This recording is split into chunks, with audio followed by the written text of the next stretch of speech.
जय गुरुदेव, जय श्री गणेश, जय भवानी शंकर। मित्रों, मैं आप सभी दर्शकों का स्वागत करता हूं, अभिनंदन करता हूं। आप सभी लोगों को मेरा नमस्कार। मित्रों, आज के इस वीडियो के माध्यम से मैं एक अच्छी जानकारी आप लोगों को देने जा रहा हूं। आशा करता हूं कि ये जानकारी आप लोगों को अच्छी लगेगी। यदि ये जानकारी आप लोगों को अच्छी लगे तो मेरी इस वीडियो को लाइक करिएगा और इस वीडियो को शेयर करिएगा। मेरे चैनल को सब्सक्राइब ज़रूर करिएगा और बेल आइकन भी दबा दीजिएगा ताकि मेरी हर वीडियो आप लोगों के सामने सबसे पहले पहुंचे। मित्रों, हमारे ऋषि मुनि पुरातन काल में ही औषधियों के बारे में जानकारी रखते थे और उनके दिव्य गुणों को भी जानते थे। मित्रों, इस सृष्टि में जो कुछ भी है, जो कुछ भी दिखाई देता है, उन चीज़ों में ईश्वर का निवास है, ईश्वरी शक्ति व्याप्त है। ईश्वर ने जो कुछ भी बनाया है मानव जाति के कल्याण के लिए ही बनाया है, सभी जीव जंतुओं के कल्याण के लिए ही बनाया है। तो जो कुछ हम देखते हैं वो सब ईश्वर की रचना है। इसमें कोई दो राय नहीं है कि ईश्वर कण कण में व्याप्त है, विराजमान है। मित्रों, हम दैनिक जीवन में स्नान से लेकर के भस्म, तिलक, धूप, दीप, यज्ञ, हवन जो कुछ भी करते हैं उसमें औषधियों का ही उपयोग होता है। हम जिस माला से जप करते हैं वो जपमाला भी किसी न किसी पेड़ पौधे की लकड़ी की बनी होती है। जैसे रुद्राक्ष की माला, चंदन की माला, तुलसी की माला, कमलगट्टे की माला, अनेक प्रकार की मालाएं भी हैं जो किसी न किसी पेड़ पौधे से ही बनती हैं और उनमें दैवीय शक्ति होती है। मित्रों, हमारे ऋषि मुनि बहुत बड़े ज्ञाता थे, बहुत बड़े योगी थे, बहुत बड़े तपस्वी थे।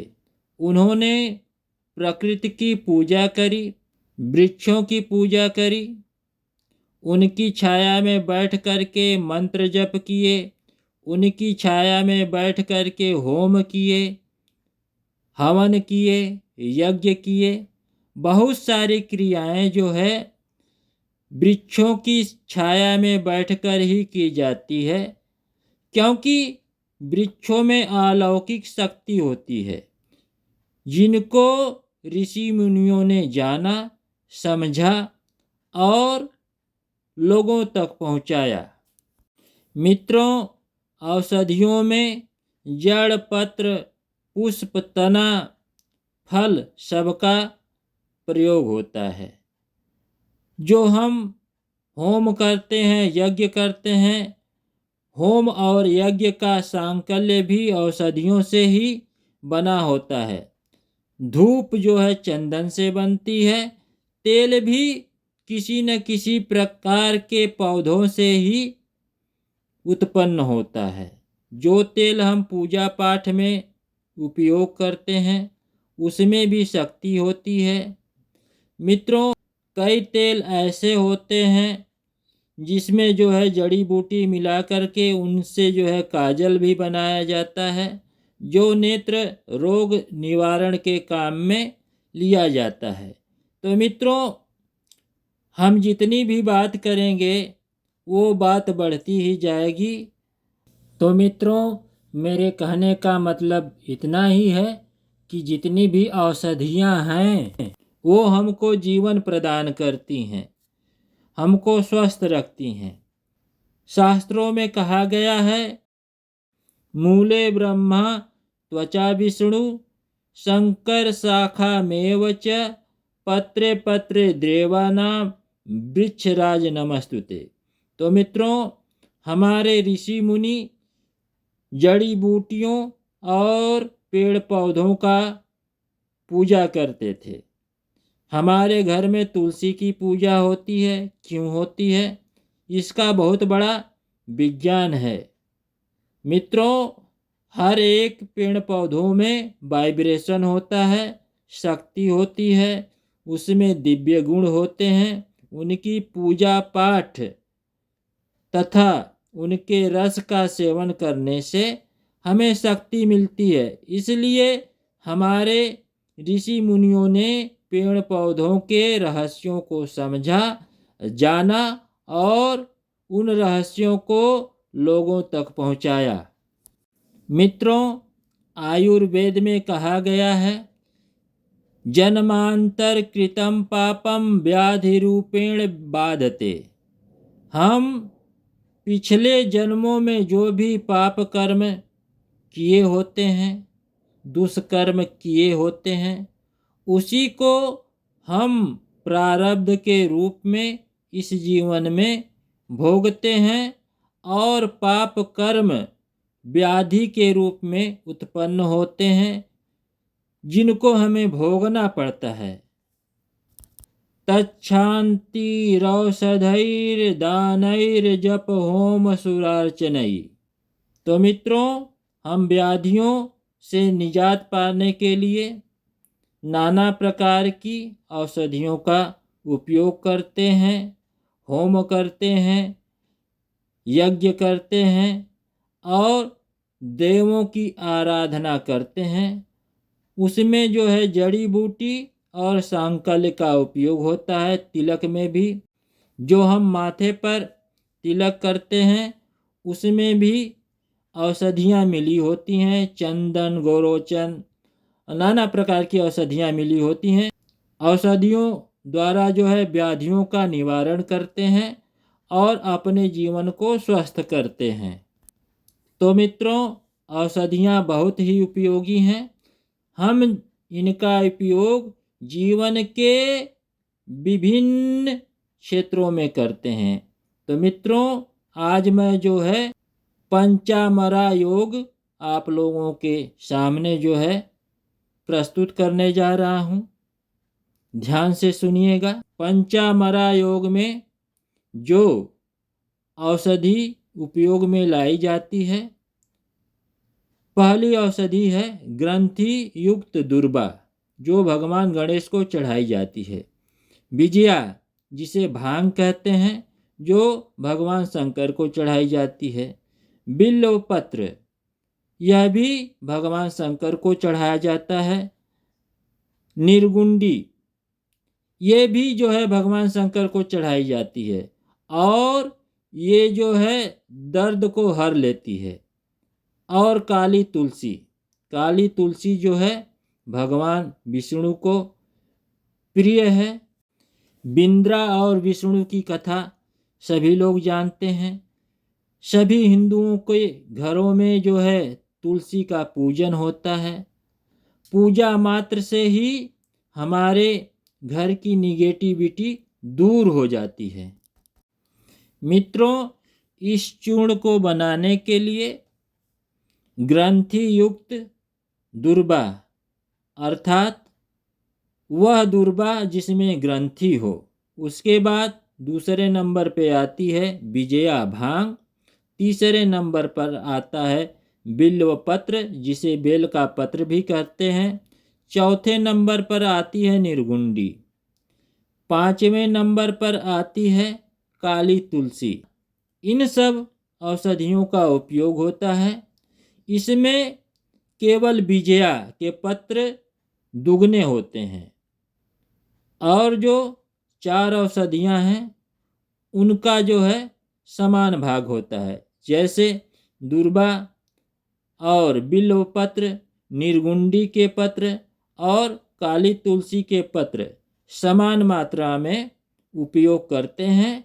केवल विजया अर्थात भांग का पत्र जो होता है दुगना होता है। इसको जो है छाया में सुखा करके चूर्ण बनाया जाता है। फिर जो है इसको सेवन किया जाता है। इसका सेवन करने से साधक जो है स्वस्थ रहता है, निरोगी रहता है।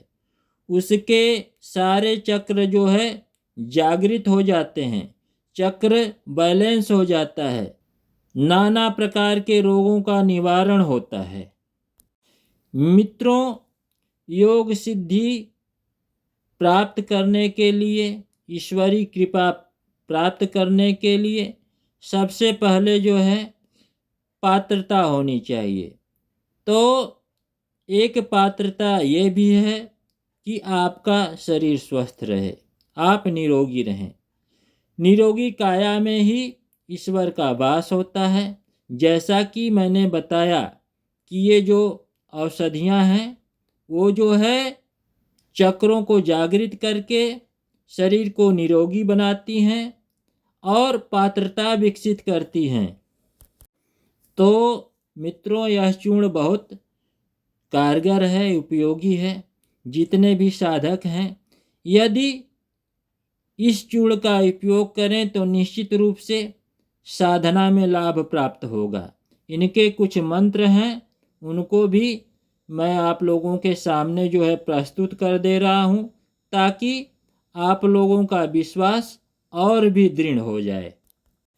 पहला श्लोक जो है दूब के बारे में है, दुर्वा के बारे में है। आप लोग ध्यान से सुनिए। ओं त्वं दुर्वे अमर पूज्ये त्वमृत समृद्धे भवे अमरं मां सदा भद्रे कुरुष्व नृहरिप्रिये। मित्रों, दुर्वा से गणेश भगवान की कृपा मिलती है। दुर्वा अमृत है। दुर्वा से देवताओं का पूजन किया जाता है। ये जो है नरहरि भगवान को प्रिय है और गणेश भगवान को भी प्रिय है। ये अमृत के समान है। दूसरा श्लोक विजया के बारे में है। श्लोक क्या कहता है, इसको आप लोग सुन लीजिए।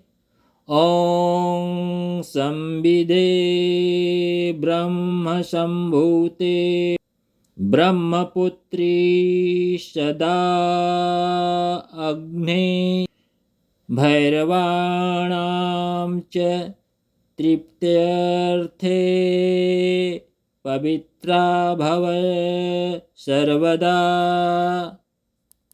भांग को जो है ब्रह्म के समान समझा गया है।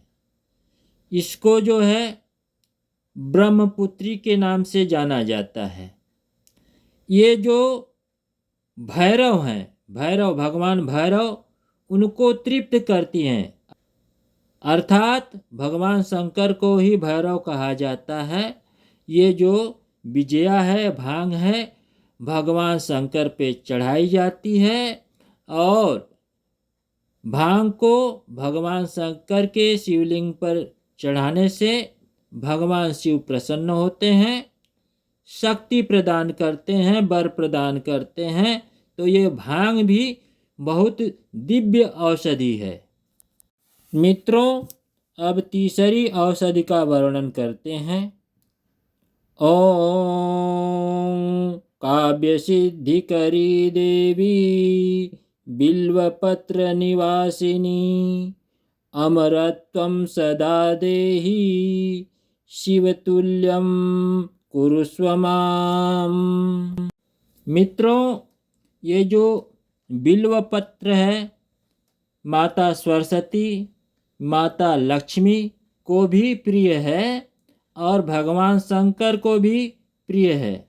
इसका सेवन करने से काव्य सिद्धि होती है, वाणी सिद्धि होती है, भगवती लक्ष्मी प्रसन्न होती हैं, भगवती सरस्वती प्रसन्न होती हैं और प्रसन्न होकर के हमें शक्ति प्रदान करती हैं।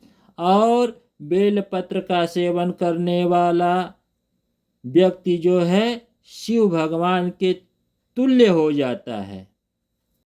आइए अब हम चौथे श्लोक के बारे में जानते हैं कि चौथा श्लोक क्या कहता है।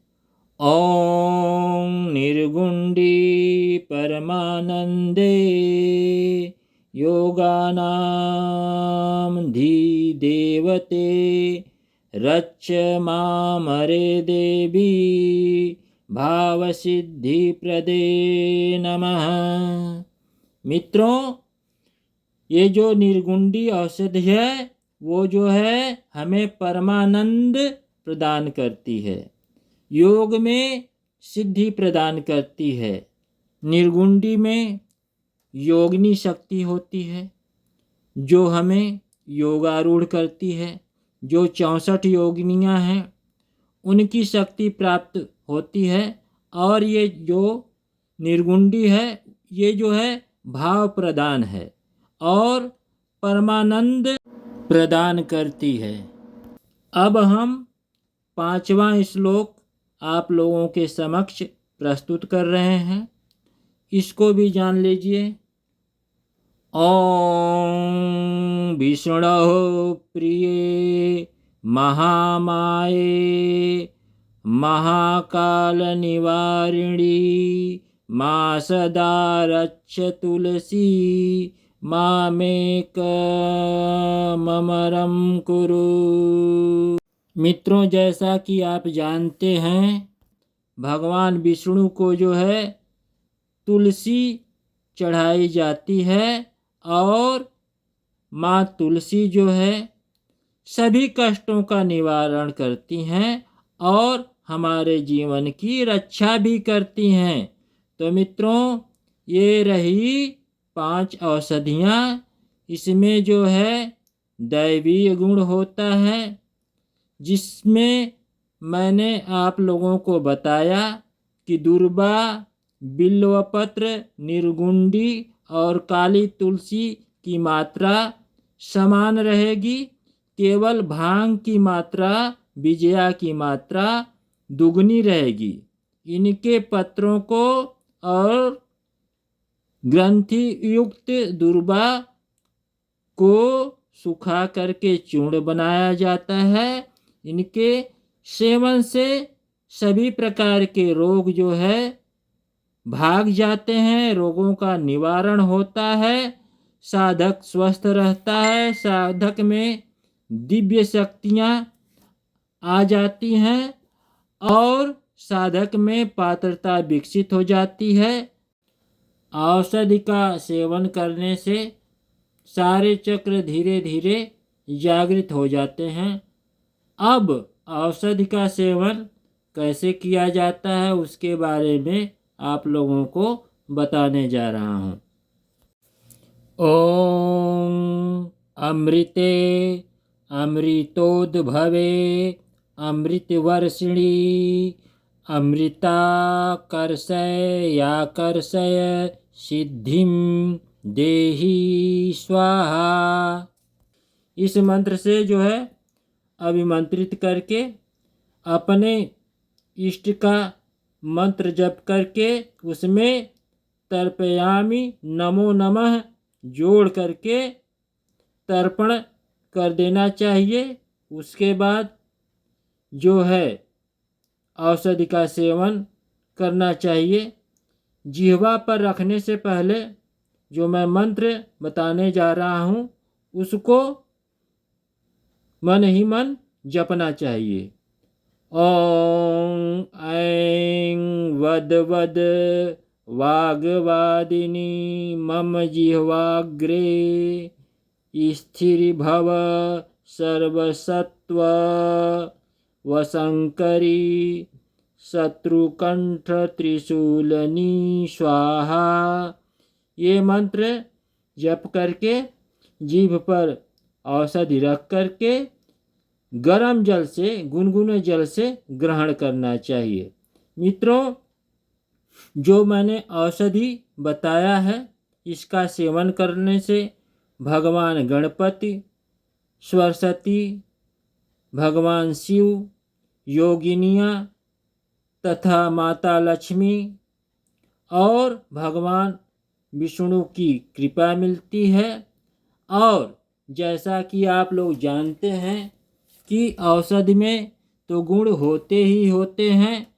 तो मित्रों, ये चूर्ण बनाइए और अपनी आवश्यकता अनुसार इसका सेवन करिए। भगवती निश्चित रूप से आपका कल्याण करेंगी। सारी औषधियाँ दिव्य हैं। साधना में सफलता मिलेगी, भगवान की कृपा मिलेगी, भगवान गणेश की कृपा मिलेगी, भगवान शंकर की कृपा मिलेगी। तो मित्रों, आशा करता हूँ कि ये जानकारी आप लोगों को अच्छी लगी होगी। तो मित्रों, आप जो है ये औषधि का निर्माण करिए, चूर्ण का निर्माण करिए और इसका सेवन करिए।